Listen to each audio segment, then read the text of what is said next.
Assalamualaikum warahmatullahi wabarakatuh. Alhamdulillah. Alhamdulillah. Khalaqal mauta wal hayata liyabluwakum ayyukum ahsanu amala.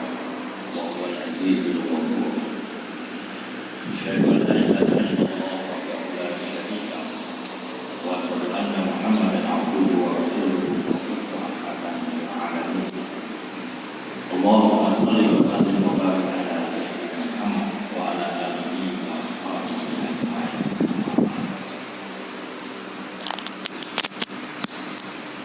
Jamaah yang dimuliakan Allah, alhamdulillah kita bersyukur kepada Allah. Kita dibimbing oleh Allah, diberi hidayah sehingga mengawali kehidupan kita hari ini dengan ketaatan. Dan kita selalu bermohon kepada Allah, mudah-mudahan sampai akhir hayat kita senantiasa berada dalam ketaatan dan diwafatkan dalam keadaan husnul khatimah. Amin ya rabbal alamin. Karena tidak sedikit orang yang bangun dan mengawali hidupnya dengan maksiat, ya, dengan kemungkaran, melupakan Allah. Tapi alhamdulillah kita dibimbing untuk menjadi hamba yang berzikir, ingat kepada Allah. Dibimbing menjadi hamba yang bersyukur. Karena dua hal ini diungkapkan oleh Allah dalam surah Al-Baqarah ayat 152. Fadhkuruni azkurkum washkuruli wala takfur. Ingatlah kamu kepadaku, kata Allah, maka aku pasti ingat kepadamu. Dan bersyukurlah. Jangan menjadi orang yang kufur terhadap nikmatku. Ketika mengomentari ayat ini, Imam Ibnul Qayyim mengatakan, dua hal ini adalah landasan dalam seseorang beragama untuk mencapai ketenangan dan kebahagiaan dalam kehidupan ini.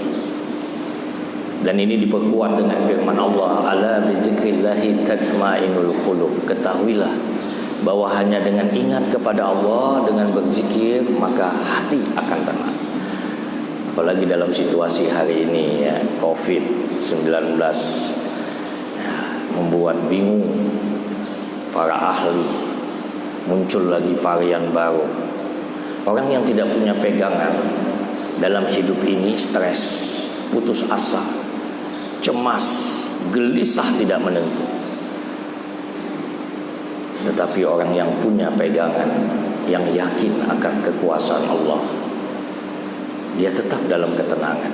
Bagaimanapun situasi badai yang menghadapi kehidupan, ketika orang ingat kepada Allah, maka Allah menjamin akan ingat kepadanya. Dan Allah menjamin untuk memberi ketenangan dan ketentraman. Maka syukur, zikir, ini adalah dua hal yang sangat penting dalam membimbing kita mengarungi kehidupan di dunia ini.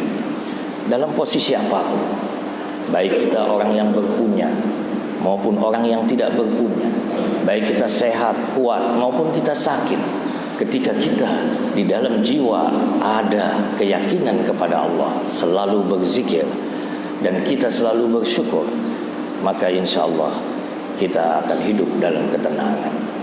Jamaah, dua hal ini mudah-mudahan kita wujudkan subuh ini. Kita datang ke sini, bukti kita berzikir kepada Allah. Fadhkuruni azkurkum. Ingat kamu kepadaku, kata Allah, aku ingat padamu. Kita sujud, ruku, selesai sholat ini juga bukti kita syukur. Karena dalam salah satu ayat dalam Al-Quran, Inna a'tainakal kautsar fasholli li rabbika wanhar. Allah mengingatkan, sesungguhnya, kata Allah, wahai Muhammad, banyak sekali nikmat yang telah aku berikan. Bagaimana mensikapi nikmat ini? Fasholli li rabbika wanhar. Dirikan sholat karena Tuhanmu dan berkorbanlah.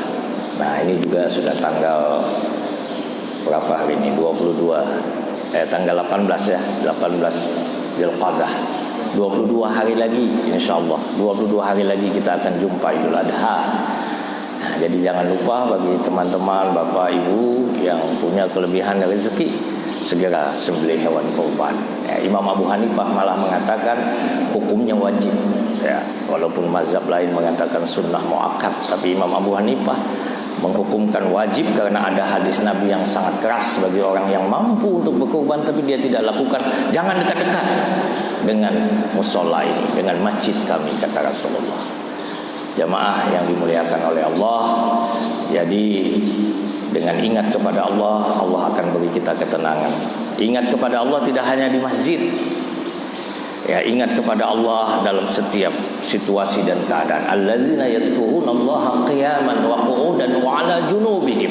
Tapi imam kita membacakan itu dalam surah Ali Imran ayat 191. Berzikir kepada Allah itu baik dalam keadaan berdiri, duduk, berbaring. Jadi membawa kendaraan, ketika kita berbaring, ya, ketika kita sedang sendiri di rumah, berzikir kepada Allah. Zikir itu ada yang sifatnya qalbi, hati, ya, hati. Ada juga yang sifatnya lisan, seperti yang tadi dilakukan, ya. Dan juga yang sifatnya perbuatan. Nah, orang sering lupa zikir dalam bentuk perbuatan ini sangat menentukan, ya, penilaian Allah. Ketika kita digiring untuk melakukan maksiat lalu kita menolaknya, maka itu kita berzikir kepada Allah. Apalagi kita diberi kewenangan, kemudahan, ya. Maka ketika kita melihat bahwa ini melakukan kemungkaran, ada orang yang terzalimi karena kebijakan kita, maka itu adalah orang yang berzikir kepada Allah. Dan orang yang bersyukur juga dijamin oleh Allah, la in syakartum la azidannakum wa la in kafartum inna adzabi lasyadid. Jadi kalau kamu, kata Allah, bersyukur atas nikmatku, aku tambah nikmat itu. Ditambah nikmat bukan harus harta berlimpah, jabatan naik. Banyak orang harta berlimpah hidup gelisah. Banyak orang jabatan tinggi hidup tidak tenang. Yang dimaksud dengan Allah menambah nikmat itu keberkahan dalam hidup ini. Apa yang kita diberi oleh Allah, kita mendapatkan satu kebahagiaan, itu keberkahan. Wala in kafartum inna adzabi lasyadid. Tapi kalau kamu ingkar, kata Allah, ingat azabku amat pedih. Jemaah yang dimuliakan oleh Allah, mudah-mudahan kita senantiasa menjadi hamba Allah yang selalu ingat dan selalu bersyukur. Dua hal inilah yang menjadikan kita paham apa makna kehidupan. Sebagian orang ada beranggapan mati itu sekali, hidup itu sekali, maka jangan disia-siakan. Berpoya-poyalah dalam hidup ini, kesempatan, karena kita tidak akan hidup lagi. Ini pikiran materialistis para ateis, orang-orang sekuler, ya, menganggap bahwa mati sekali, hidup sekali. Jemaah yang dimuliakan oleh Allah, bagi kita orang beriman, yakin apa yang diungkapkan oleh Allah, mati tidak sekali, mati dua kali. Hidup tidak sekali, hidup dua kali. Kaifa takfuruna billah wa kuntum amwatan fa ahyaakum thumma yumitukum thumma yuhyikum thumma ilaihi turja'un. Al-Baqarah ayat 28. Ayat ini menjelaskan bahwa kita itu matinya dua kali, hidupnya dua kali. Dan sains, ilmu pengetahuan tidak bisa menjelaskan. Yang diketahui itu hanya mati sekali, yaitu nanti, dan hidup sekali sekarang ini. Ilmu pengetahuan tidak tahu di mana kita sebelum kita di dunia ini. Dan ilmu pengetahuan juga tidak bisa masuk dalam ranah kemana kita setelah kita mati. Tapi Allah dalam ayat ini mengatakan, kaifa takfuruna billah, bagaimana kamu menjadi ingkar kepada Allah. Wa kuntum amwatan fa ahyaakum, padahal dulu kamu mati, lalu kami hidupkan. Jadi kita dulu mati. Siapa yang bisa menjelaskan tentang mati kita sebelum kita hidup sekarang? Allah, karena Allah yang menciptakan kita. Al-Quran yang menjelaskannya. Apakah hidup ini selamanya? Tidak. Siapapun, walaupun ateis, dia tetap mengatakan dan meyakini hidup tidak selamanya, ada kematian. Tsumma yumitukum, tsumma yuhyikum, tsumma ilaihi turja'un. Setelah kamu hidup di dunia, kata Allah, kemudian kami akan matikan kamu. dan mati tidak selamanya. Tsumma yuhyikum, kami akan bangkitkan kamu. Tsumma ilaihi turja'un, kemudian kepada kamilah kamu dikembalikan. Jamaah yang dimuliakan oleh Allah, sebelum kita hidup di dunia ini, di mana kita? Tidak mungkin tiba-tiba ada seperti ini. Kita sebelum hidup di dunia ada suatu alam, dan itu diungkapkan oleh Allah dalam surah Al-A'raf ayat 172. Para ulama ketika menjelaskan ayat ini, kita berada di dalam alam yang namanya alam ruh. Di dalam alam ruh itu, semua roh yang akan Allah wujudkan sebagai makhluk hidup di muka bumi itu berkumpul. Dan ada ulama yang menjelaskan, disaksikan oleh Nabi Adam. Lalu Allah berkata, alastu bi rabbikum, bukankah aku Tuhanmu? Maka seluruh ruh baik yang sudah mati sejak Nabi Adam, maupun kita yang sekarang ini, roh-roh yang hidup ini, maupun roh yang belum dibangkitkan, pada saat itu menjawab, qalu bala syahidna. Kita menjawab di hadapan Allah bahwa kita menyaksikan, membenarkan bahwa Allah adalah Tuhan kita. Dalam surah Al-A'raf ini, di penghujung ayatnya Allah mengatakan, syahidna an taqulu yaumal qiyamah inna kunna an hadza ghafilin. Allah menyatakan, kami lakukan yang demikian itu agar di hari kiamat kamu tidak mengatakan sesungguhnya ketika itu kami lengah terhadap ini. Jadi Allah tegas mengatakan, nanti tidak bisa lagi kalian mengatakan tidak ya Allah, karena saya sudah pernah mengumpulkan seluruh manusia, baik yang sudah mati, yang hidup sekarang maupun yang akan Allah hidupkan nanti sampai manusia akhir zaman, sudah pernah berjumpa dengan Allah. Lalu ada yang membantah, kita tidak ingat kapan itu. Ya memang Allah tidak memberikan kita ingatan, maka Al-Quran menjelaskan. Tetapi secara fitrah ternyata tidak ada orang yang tidak percaya Tuhan. Walaupun mulutnya mengatakan Tuhan tidak ada, saya ateis, saya tidak percaya terhadap Tuhan. Tapi ingat, itu hanya ucapan kesombongan karena dia mampu ketika dia kuat. Ketika dia terbaring dalam kondisi yang sangat parah dan dia tidak sanggup menahan sakitnya, orang-orang yang beriman masih ada ucapan astagfirullah, la ilaha illallah, la ilaha illallah. Tapi orang-orang ateis, apa yang dia ucapkan di saat dia menghadapi situasi yang tidak sanggup dia tahan? Aduh tolong, aduh tolong. Siapa yang dia panggil? Dia memanggil Tuhan. Hanya karena kesombongannya saja dia tidak mengaku. Tidak ada orang yang tidak percaya Tuhan. Situasi genting, sebuah pesawat naik, terbang bersama penumpangnya, terbakar pesawat itu. Semua yang di dalam pesawat pasti ketakutan dan menjerit. Orang yang beriman di dalam ketakutan, dia masih menyebut nama Tuhannya. La ilaha illallah, la ilaha illallah, astagfirullah. Dia ingat kematian ini harus dia akhiri dengan husnul khatimah. Bagaimana dengan orang-orang ateis yang ada di pesawat itu? Apakah dia tertawa? Tidak mungkin. Dia juga berteriak tolong. Siapa yang dia panggil?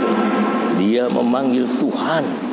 Karena itu secara fitrah tidak bisa dibantah surah Al-A'raf ayat 172 ini, bahwa dulu kita pernah berjumpa dengan Allah. Nah jamaah yang dicintai oleh Allah, kemudian Allah Subhanahu wa ta'ala menaruh kita ini sebelum muncul di dunia di dalam rahim ibu kita. Di dalam rahim ibu kita. Apakah di dalam rahim itu sudah berwujud seperti sekarang ini? Cantik, ganteng? Tidak. Ternyata ya, sebelum ilmu kedokteran seperti hari ini, Al-Quran dalam surah Al-Mu'minun sudah memberitahu kalian itu dari tanah. Laqad khalaqnal insana min sulalatin min tin. Sungguh kata Allah, kami telah menciptakan manusia itu min tin, dari saripati tanah. Para ilmuwan juga mengatakan ayat ini sebuah kebenaran. Apa betul manusia dari tanah? Ternyata yang menumbuhkan diri kita, sel-sel yang ada itu berasal dari tanah. Semua yang kita makan dari tanah. Oh tidak Ustaz, saya makan ayam, saya makan kambing, makan sapi, ya. Sapi, kambing, ayam makan dari tanah, dan dia tumbuh juga besar dari tanah. Maka kita berasal dari tanah. Jadi jangan sombong. Tidak cantik dan gagah seperti hari ini, dari tanah kata Allah. Lalu Allah mengatakan tsumma ja'alnahu nutfatan fi qararin makin. Lalu tanah itu kami jadikan nutfah, cairan. Itulah yang disimpan di dalam rahim setelah terjadi pembuahan sperma terhadap sel telur. Wujud kita hanya cairan yang tidak bernilai. Lalu kata Allah, tsumma khalaqna nutfah, alaqah. Cairan tadi, nutfah tadi, baru kami jadikan alaqah. Di dalam terjemahan alaqah itu segumpal darah. Kalau ada dokter di sini bisa menjelaskan, tidak ada di dalam dunia medis istilah segumpal darah. Yang ada itu ada zigot yang nempel di rahim begitu kuat, dan itu rupanya yang dimaksud dengan alaqah, segumpal darah tadi. Wajar para ulama menjelaskan sesuai kemampuan terjemahan. Tapi juga alaqah ternyata dalam bahasa Arab sesuatu yang melekat dengan kuat. Dan begitu dipoto dengan teknologi hari ini, para ahli-ahli embriologi mengatakan semua manusia ketika menjadi alaqah itu bentuknya sama. Tidak seperti hari ini, beda. Bentuknya sama seperti lintah. Mau apa kita di hadapan Allah? Kalau Allah tidak jadikan terus keguguran, selesai. Lalu kata Allah, alaqah ini fa khalaqnal alaqah mudghah. Lalu alaqah segumpal darah tadi kami jadikan dia segumpal daging. Ini wujud kita. Setelah itu fa khalaqnal mudghah idzaman. Lalu kami jadikan mudghah itu idzaman, tulang belulang. Kemudian kata Allah, fakasawnal idzama lahman. Nah, kemudian kami balut tulang belulang itu dengan daging. Baru kita bicara yang namanya embrio. Tsumma ansa'nahu khalqan akhar. Kemudian kami menjadikannya makhluk yang berbentuk lain. Ini yang dilihat di USG, ibu-ibu. Oh, nampak laki-laki, perempuan. Oh, dia berbalik, sedang bergerak tangannya. Al-Quran, ayat ini adalah ayat sains di dalam dunia kedokteran, dan tidak ada yang bisa membantah. Bahkan seorang dokter dari Kanada, ahli embriologi, Profesor Moore, pernah ditulis di Republika. Ketika dia mengomentari ayat ini, dia mengatakan mustahil ini ditulis oleh manusia. Karena untuk menulis kalimat-kalimat seperti ini, orang harus menggunakan peralatan yang khusus seperti hari ini. Untuk bisa mengatakan tahapan manusia seperti yang diceritakan Al-Quran ini mustahil kalau orang tidak melakukan sebuah riset. Tidak lain ini dari sisi Allah. Maka Allah menutup firman-Nya dengan fatabarakallahu ahsanul khaliqin. Maha suci Allah, pencipta yang paling baik. Baru kemudian kita wujud di dunia, lahir sebagai makhluk namanya bayi. Coba lihat ayam ketika menetas, selesai menetas dia lari. Coba lihat kambing, sapi, begitu dia dilahirkan, sebentar dia menyusu kepada induknya, lalu dia berdiri, lunglai, berjalan. Tapi manusia, ingat, makhluk yang paling lemah di antara semua makhluk Allah. Kita untuk bisa berdiri saja membutuhkan waktu hampir setahun. Untuk bisa berbalik tengkurap membutuhkan waktu beberapa bulan. Untuk bisa berjalan berlari kita butuh waktu. Tapi subhanallah, Allah membekali manusia ini dengan sesuatu yang tidak diberikan kepada makhluk lain. Itulah dia akal. Dan ini direpresentatifkan dengan peristiwa diciptakannya Nabi Adam. Maka kemudian Allah di dalam surah Al-Baqarah ayat 30 berhadapan dengan para malaikat. Wa iz qala rabbuka lil malaikah inni ja'ilun fil ardi khalifah. Ingatlah ketika Tuhanmu berfirman kepada para malaikat, saya akan menciptakan khalifah. Jadi misi manusia di muka bumi bukan menjalani hukuman. Ada sebagian orang beranggapan Nabi Adam itu diturunkan ke dunia karena menjalani hukuman. Karena itu semua manusia berdosa karena Nabi Adam. Dan semua orang lahir membawa dosa. Islam membantah semua kelahiran suci. Karena misi Nabi Adam adalah menjadi khalifah. Jadi misi kita adalah misi yang mulia. Nah jamaah yang dicintai oleh Allah, karena itu ketika kita membaca surah Al-Baqarah ayat 28 ini, ketika Allah mengatakan dulu kamu mati, kita sudah dapat informasi. Ketika itu kita memang mati, tapi mati dalam makna belum lahir ke dunia. Karena itu mati istilah. Orang-orang di alam ruh, ketika ruh saya dipindah ke rahim ibu saya, maka saudara-saudara yang di dalam alam ruh berkata, Pak Faisal meninggal dunia, meninggal alam ruh. Pak Faisal mati. Mati dari alam ruh, hidup di dunia. Karena itu kalau besok diumumkan di antara kita ada yang meninggal, maka kita sebenarnya hanya pindah tempat. Hanya pindah tempat. Jamaah yang dicintai oleh Allah, karena itu sisa hidup kita ada 2 tempat lagi. Kita sudah pernah hidup di alam ruh dalam kematian pertama. Kita sekarang hidup di dunia dalam kehidupan pertama. Tapi kita nanti akan mati dalam kematian yang kedua. Dan mati itu tidak selamanya. Di dalam surah Yasin diantaranya orang kafir berkata, may yuhyil idzama wa hiya ramim. Siapa yang dapat menghidupkan tulang belulang yang sudah hancur luluh? Orang-orang ateis mengatakan tidak mungkin hidup lagi kita. Jatuh dari pesawat hancur, tidak ditemukan jasadnya, gimana bisa hidup lagi? Tidak masuk akal. Tenggelam dalam kapal, tidak ditemukan kapalnya, dimakan ikan semua manusia di dalamnya, bagaimana lagi bisa hidup? Itu kata orang-orang kafir yang tidak percaya dengan kuasa Tuhan. Apa yang diungkapkan oleh Allah?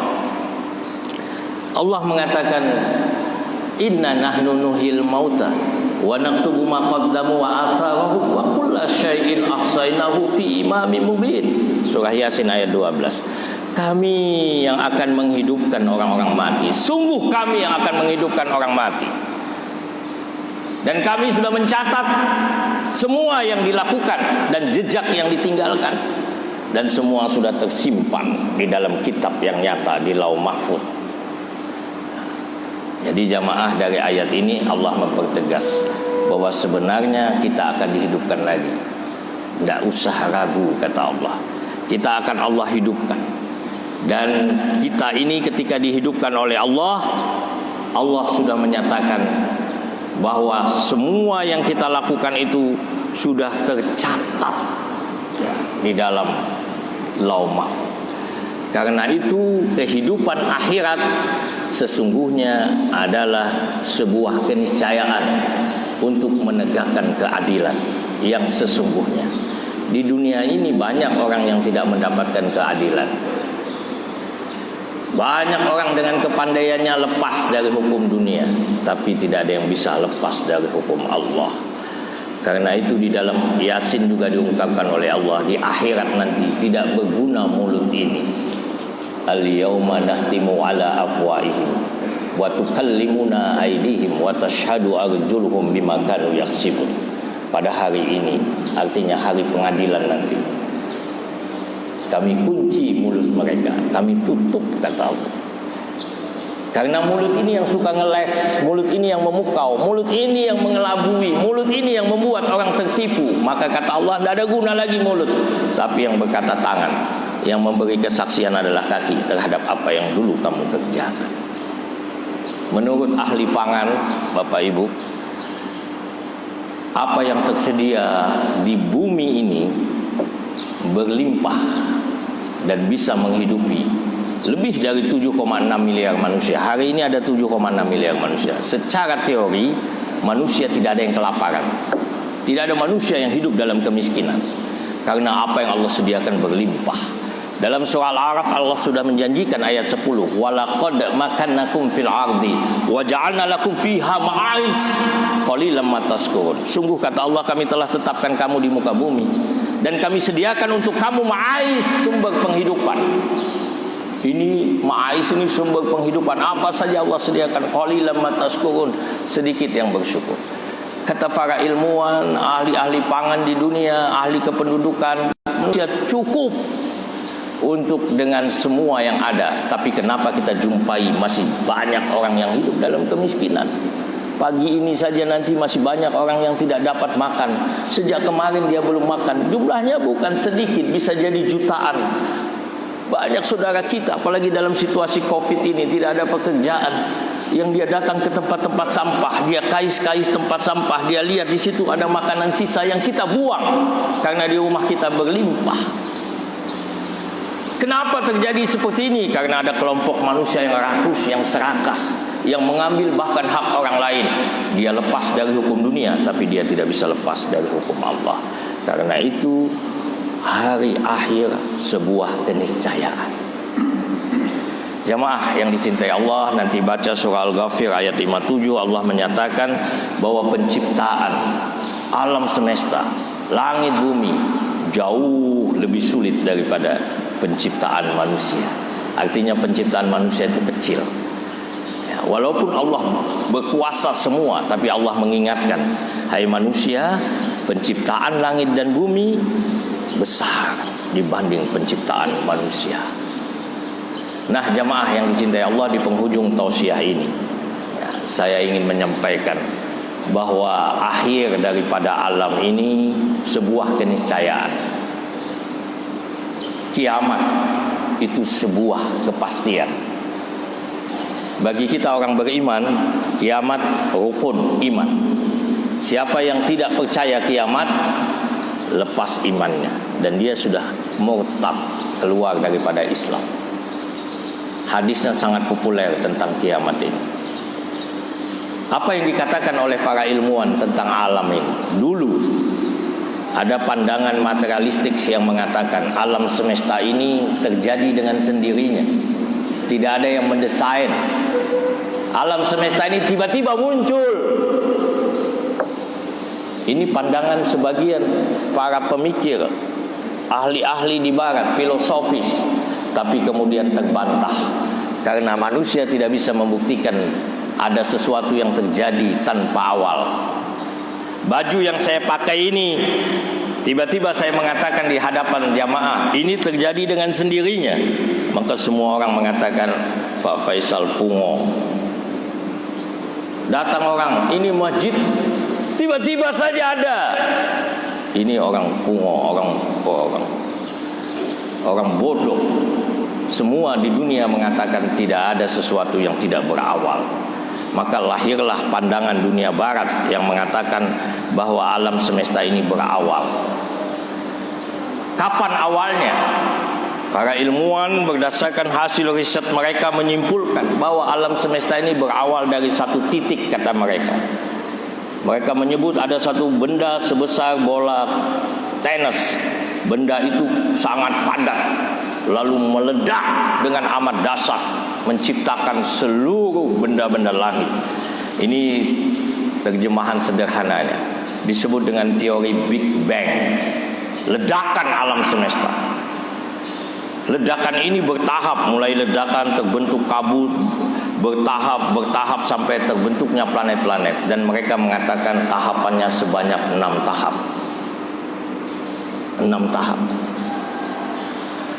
Lalu mereka mengatakan alam semesta ini berkembang. Dulu Einstein mengatakan alam semesta statis, sejak tercipta sudah seperti itu. Kalau besarnya sebesar meja ini, ya segini saja. Tapi sekarang tidak. Dengan ditemukannya teleskop raksasa, pandangan-pandangan para ilmuwan fisika, astronom, mereka mengatakan ternyata alam semesta ini berkembang. Seperti saya meniup balon. Kalau sekarang saya bawa balon, lalu balon ini saya tiup. Di balon itu ada titik-titik putih-putih. Katakan balonnya warnanya merah. Waktu saya tiup balon ini bertambah besar, bertambah besar, bertambah besar. Apa yang terjadi dengan titik-titik tadi? Titik-titik itu semakin menjauh, semakin menjauh. Nah, itulah teori ilmu pengetahuan yang mengatakan alam semesta ini ekspansi. Dia semakin membesar, sehingga tidak ada seorang pun ilmuwan astrofisika yang berani mengatakan berapa besarnya alam. Mereka hanya mengatakan alam semesta tak terhingga dan terus meluas. Diskusi para ilmuwan menyimpulkan tidak selamanya meluas. Nanti akan tiba satu saat dia mengkerut. Seperti balon setelah ditiup, beberapa hari kemudian balon itu mengecil, menyusut. Dan mereka mengatakan saat itu terbentuklah benda-benda langit yang sangat berat. Mereka sebut supernova. Dan dia meledak lalu memakan benda-benda langit lainnya. Terjadilah kehancuran seluruh alam semesta. Kiamat bahasa kita. Mari kita tengok Al-Quran sebagai tadabbur. Di dalam surah Al-Anbiya ayat 30, Allah mengatakan, awalam yaral ladzina kafaru annas samawati wal ard kanata ratqan fafataqnahuma. Dan apakah orang kafir tidak mengetahui bahwa langit dan bumi keduanya dahulunya satu? Langit dan bumi dulunya satu. Kemudian kami pisahkan antara keduanya. Jadi kalau mereka mengatakan alam semesta ini dulu satu, kemudian terjadi satu ledakan yang amat dahsyat, terpisah semuanya. Al-Quran 15 abad yang lalu sudah mengatakan tentang itu. Ya maaf, teori itu ya, kalaupun nanti satu saat salah, Al-Quran tidak pernah salah. Jadi kita jangan salah mengatakan ya, bahwa teori itu yang menafsirkan Al-Quran. Tidak.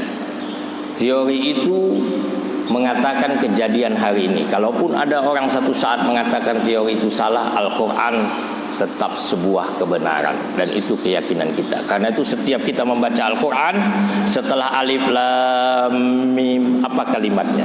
Dzalikal kitabu la raiba fihi hudal lil muttaqin.